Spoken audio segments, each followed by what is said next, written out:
नमो नमः। बच्चों, आज हम नया चैप्टर शुरू करने जा रहे हैं।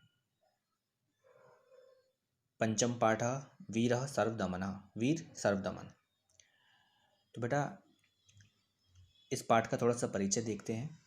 यह जो पाठ है कवि कुलगुरु कालिदास की अमर कृति अभिज्ञान शाकुंतलम नाटक के 7वें अध्याय से लिया गया है। जो 7वां अंक है उससे लिया गया है। इस नाटक की जो मूल कथा है वह महाभारत के शाकुंतल उपाख्यान से ली गई है।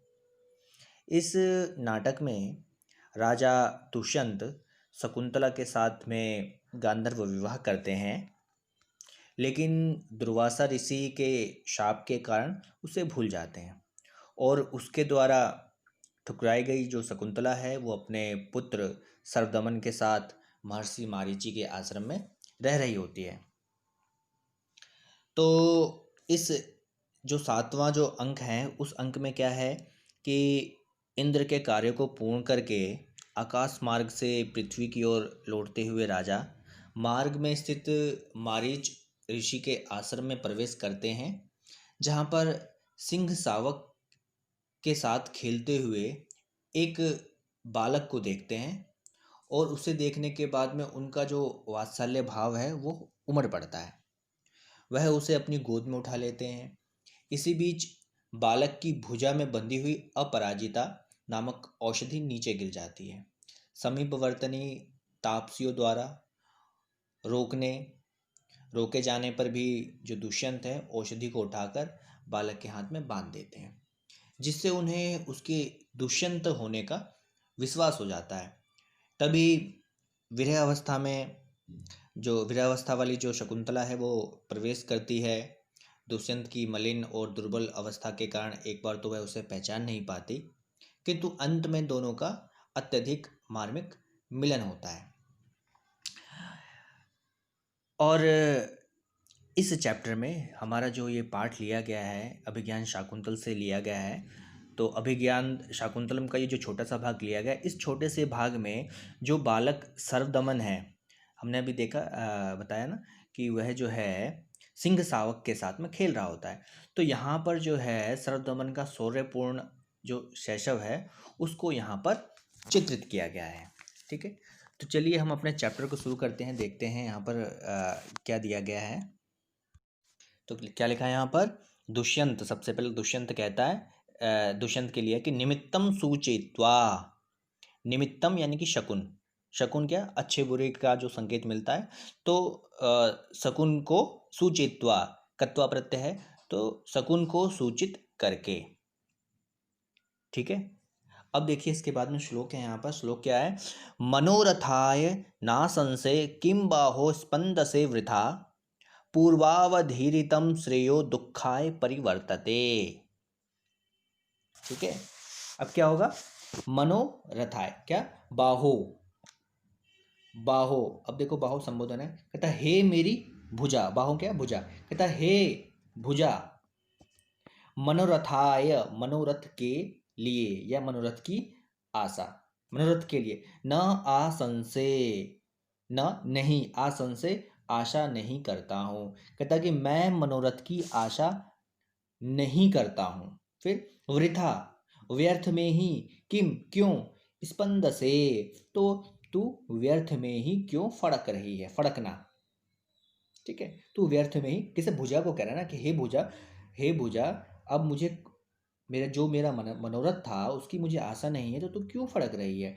ही, क्योंकि पूर्वावधीरितम, क्योंकि पहले किया गया तिरस्कार या पहले तिरस्कार किया गया जो भी है, श्रेय दुखम परिवर्तते, क्योंकि पहले तिरस्कार किया गया कल्याण दुख रूप में ही परिवर्तित हो जाता है, या फिर यूं कहें कि कठिनता से ही लौटता है।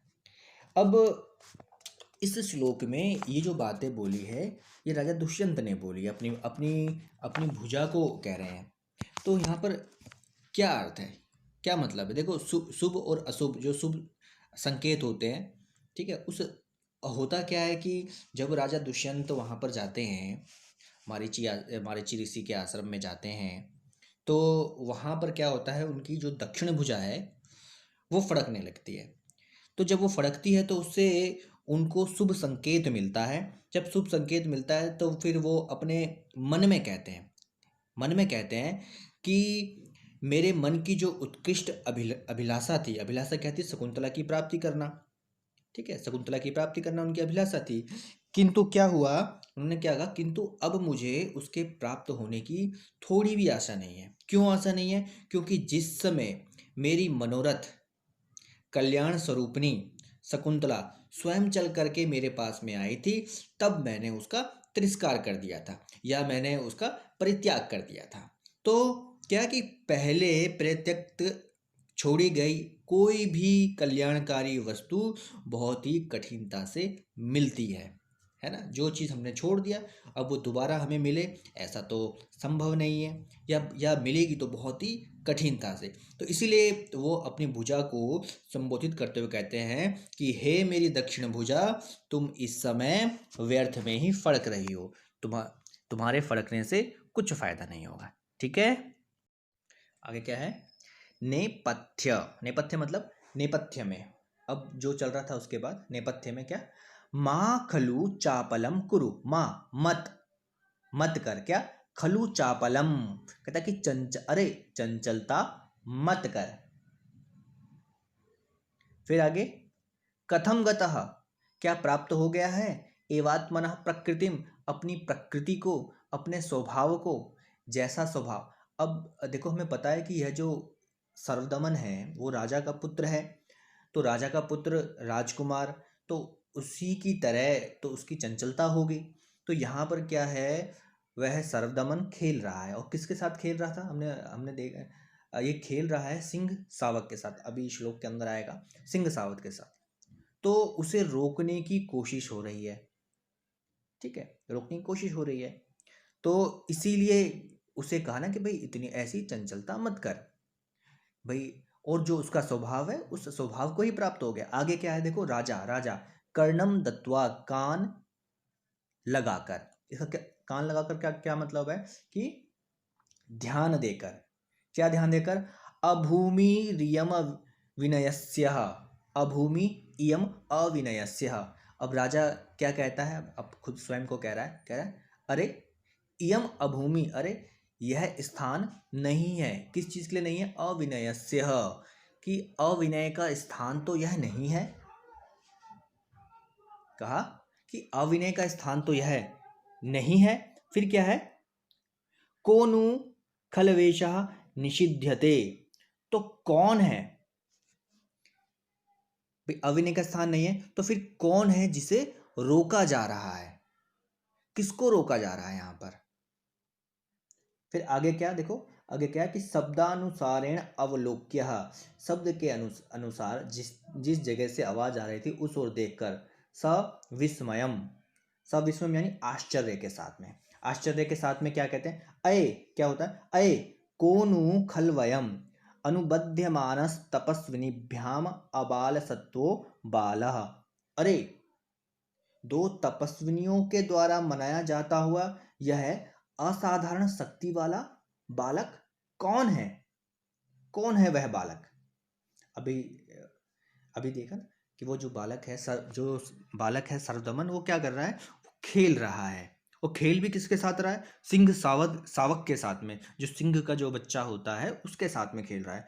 तो बचपन में ही जो शेर के बच्चे के साथ में खेले, अब हम समझ सकते हैं कि वो कैसी शक्ति वाला होगा, निश्चित तौर पर असाधारण शक्ति वाला। ठीक है ना, आगे श्लोक है, चलिए श्लोक देखते हैं। श्लोक है, अर्धपीत स्तनम मातुरः मर्द क्लिष्ट केसरम प्रक्रीडितुम सिंह शिशुम बलात्कारेण कर्षति। अब क्या कहा, मातु यानी माता, जो माता थी ना, मातु अर्धपीत स्तनम, तो माता के आधे पिए हुए स्तन वाले, जिसने अभी माता का आधा दूध पिया है। और क्या, आमर्द क्लिष्ट केसरम, केसर बाल, क्या आमर्द क्लिष्ट, कहता कि खींचने से बिखरे हुए बालों वाले। ठीक है, आगे क्या, सिंह शिशुम, ऐसे शेर के बच्चे को, कैसे शेर के बच्चे को, जिसने अभी अपनी माता का आधा दूध पिया है और जिसको खींच रहा है, जिससे क्या है उसके बाल जो है इधर उधर बिखर गए हैं। तो ऐसे शेर के बच्चे को प्रक्रीडितुम, खेलने के लिए, बलात्कारेण कर्षति, बलात्कारेण यानी शक्तिपूर्वक, बलपूर्वक, कर्षति खींच रहा है, अपनी तरफ खींच रहा है। तो कौन कौन खींच रहा है? यह जो है सर्वदमन खींच रहा है। तो यहाँ पर क्या अर्थ है? देखो अभी तक क्या हुआ इसके अंदर, क्या चल रहा है कि अभी क्या था कि देखो मारीच ऋषि का आश्रम है, वहां पर अशोक का वृक्ष है, उसके नीचे जो है राजा दो तापसियों के द्वारा, जो तापसी होती हैं उन तापसियों के द्वारा सिंह के बच्चे के साथ खेलने के लिए जिद कर रहा है। जो करने वाला शक्ति संपन्न बालक है उसको रोकते हुए वह देखता है। यहाँ पर क्या, जो तापसी हैं वो उस बालक को रोक रहे हैं। बालक कौन है? सर्वदमन। ठीक है, उसकी जिद क्या है कि सिंह के बच्चे के साथ खेलना है। तो यहाँ पर जो है उस बालक की असामान्य शक्ति दिखाई दी है, बहुत असामान्य शक्ति है, उससे युक्त है, क्योंकि यह उस सिंह शावक को अपने साथ खेलने के लिए बालों से पकड़ करके बलपूर्वक अपनी ओर खींच रहा है, जो अपनी माता के स्तनों का दूध भी अभी पूरी तरीके से पी नहीं सका है, और जबरदस्ती खींचने के कारण से जिसकी गर्दन के बाल इधर उधर बिखर गए हैं। निश्चित तौर पर यह जो बालक है वो असामान्य शक्ति से युक्त है। तो ये श्लोक है। चलिए इस श्लोक के बाद फिर आगे देखते हैं। ठीक है बच्चों, आगे देखते हैं आगे क्या है। देखो बालह यानी कि जो बालक है सर्वदमन, वो कह रहा है, क्या कह रहा है? जृंभस्व सिंह, हे सिंह, हे शेर, जृंभस्व जम्हाई लो, मतलब जम्हाई लेना, मतलब मुंह खोल। क्या कह रहा है उसको कि हे शेर तू अपने मुख को खोल। क्यों खोल? दंतास्ते गणिष्ये, कि ते दंता गणिष्ये, मैं तुम्हारे दांतों को गिनूंगा। ठीक है ना।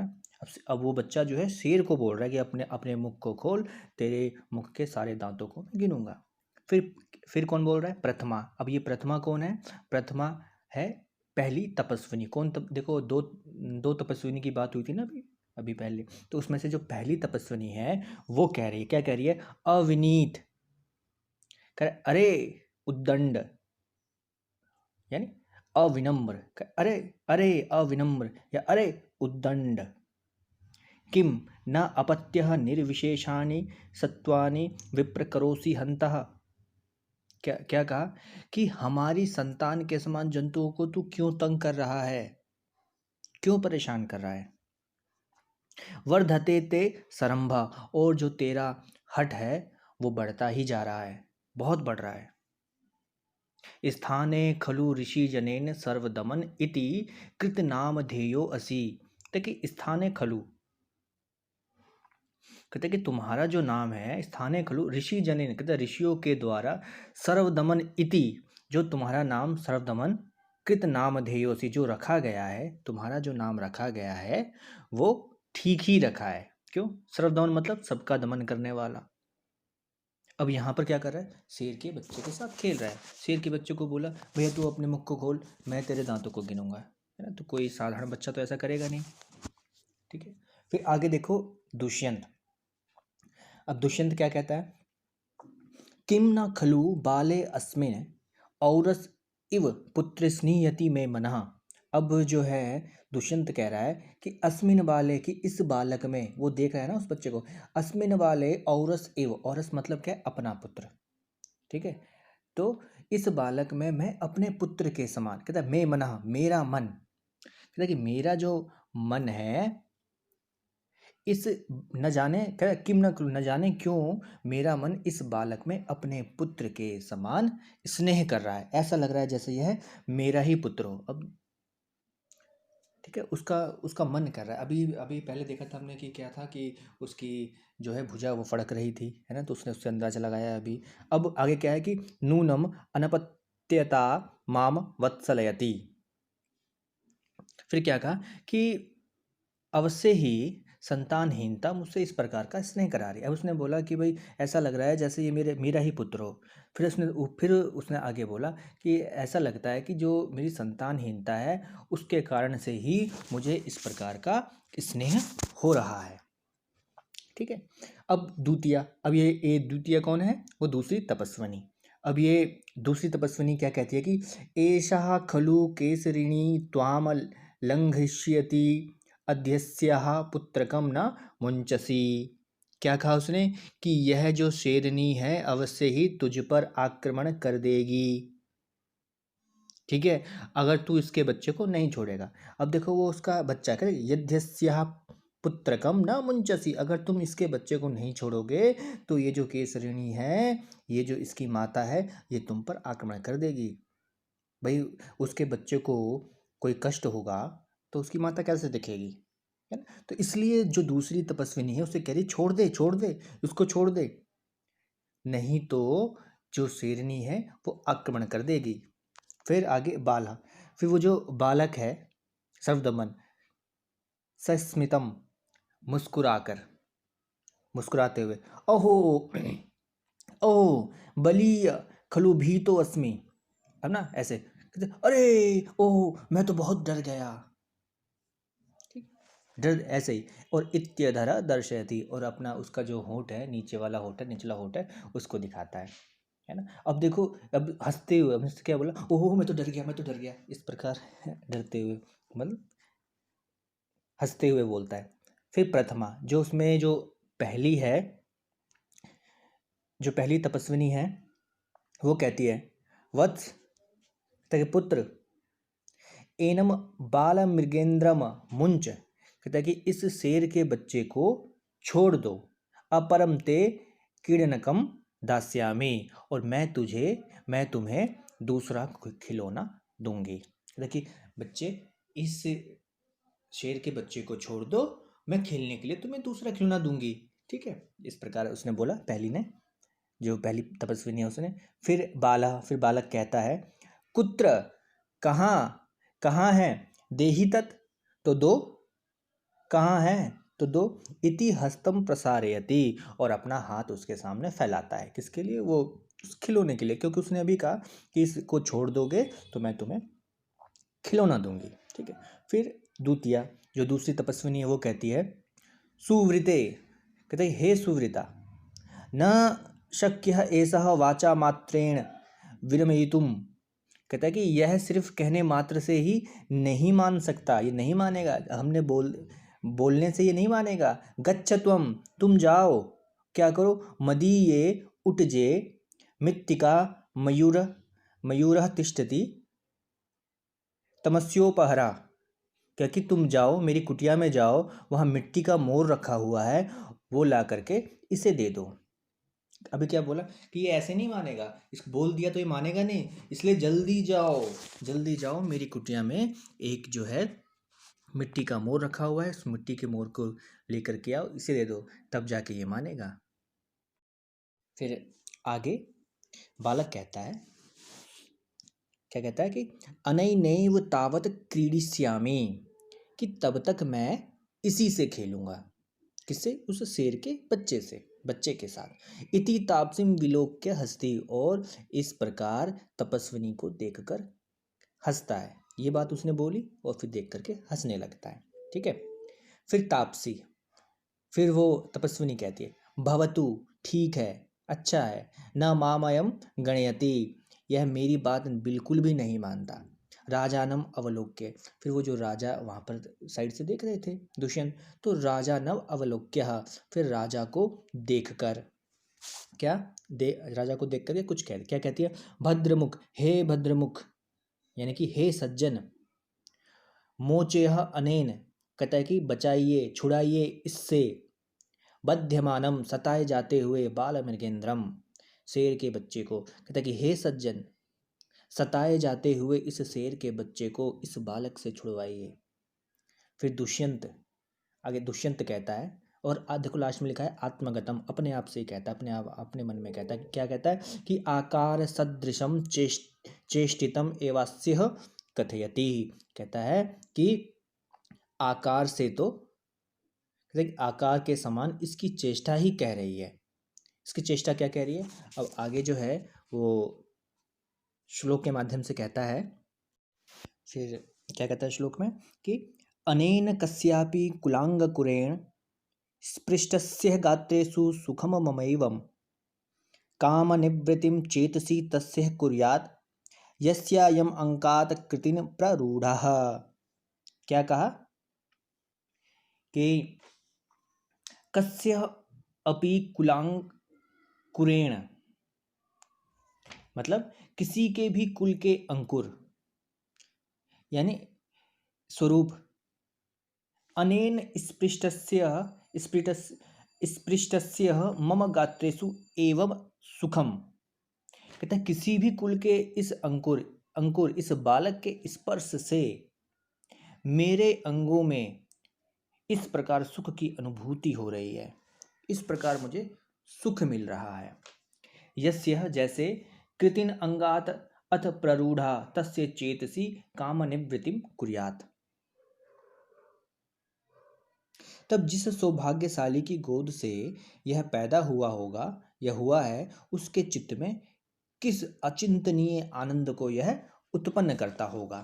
देखिए यहाँ पर क्या कहने का तात्पर्य, अभी क्या हुआ कि वो जो सिंह शावक है उसको छुड़ाते हुए बालक के स्पर्श से उसे चरम सुख का अनुभव होता है। जब उसे उस चरम सुख का अनुभव होता है तो राजा सोचता है कि भाई किसी भी अज्ञात वंश के अंकुर तुल्य इस प्रिय बालक के शरीर का मात्र स्पर्श करके जब मुझे अथवा मेरे शरीर के प्रत्येक अवयव को इतने अधिक सुख एवं आनंद की प्राप्ति हो रही है, तो फिर जिस भाग्यवान व्यक्ति का यह पुत्र होगा, जो इसका जन्मदाता है, उसके मन में तो यह न जाने किस अनिर्वचनीय आनंद को उत्पन्न करता होगा, है ना। मतलब कि निश्चय ही वह व्यक्ति परम सौभाग्यशाली है जिसने इसे जन्म दिया है। ठीक है ना। ठीक है, अब आगे देखते हैं क्या है कि बालम उपलालयन, उस बालक को लाड़ करते हुए, प्रकाशम फिर सामने सम्मुख, क्या दुष्यंत कहते हैं, क्या कहते हैं, अथ को अस्य व्यपदेशा, तो इसका वंश क्या है, उसके वंश के बारे में पूछते हैं कि किस वंश से है ये बालक। फिर वो तापसी जो तपस्विनी है कहती है पुरुवंशः, यह पुरुवंश का है, पुरुवंश से है। फिर दुष्यंत कहता है आत्मगतम, अपने आप से, अपने मन में क्या कहता है, कथम एकान्वयो मम, क्या इसका और मेरा, हम दोनों का वंश एक ही है, हम दोनों एक ही वंश से हैं, पुरुवंश। फिर तापसी जो है सर्वदमन से कहती है कि वत्स सर्वदमन, कहता है कि बेटा सर्वदमन, वत्स सर्वदमन, शकुंत लावण्यम प्रेक्षस्व, क्या कहा कि शकुंत लावण्यम प्रेक्षस्व, यानी कि पक्षी के सौंदर्य को देखो। अब देखो, एक तो ये अर्थ हो गया जो उस तपस्वी ने कहा है, इसका दूसरा अर्थ ये भी है कि शकुंतला के रूप को देखो। अब उस बच्चे को लगा कि उसने क्या कहा कि शकुंतला के रूप को देखो, तो उसने ये अर्थ लिया। जब ये अर्थ लिया तो बच्चा क्या कहता है, ठीक है, बाला कुत्र वा मम अम्बा, कहाँ है मेरी माता, उसने ये अर्थ लिया था। क्या कहा उसने, कहाँ है मेरी माता। फिर दुष्यंत आत्मगतम, अपने आप में, अपने मन में सोचता है क्या, किम वा शकुंतला इत्यस्य मातुराख्या, क्या शकुंतला इसकी माता का नाम है, दुष्यंत सोच रहा है मन के अंदर। फिर बालक, रोचते में एषः मयूरः, मुझे यह मोर अच्छा लगता है, इति क्रीडनकम आदत्ते, यह कहकर खिलौना वह ले लेता है। ठीक है, तो यहाँ तक है हमारा चैप्टर, हमने भली भांति इसको पढ़ लिया है। अब इस पूरे चैप्टर में जो इसका अनुवाद है बच्चों, इसे भली प्रकार तैयार करना। इसके बाद हम अगली कक्षा में इसके जो अभ्यास है, जो प्रश्न उत्तर हैं, उन प्रश्न उत्तरों को करेंगे। ठीक है बच्चों।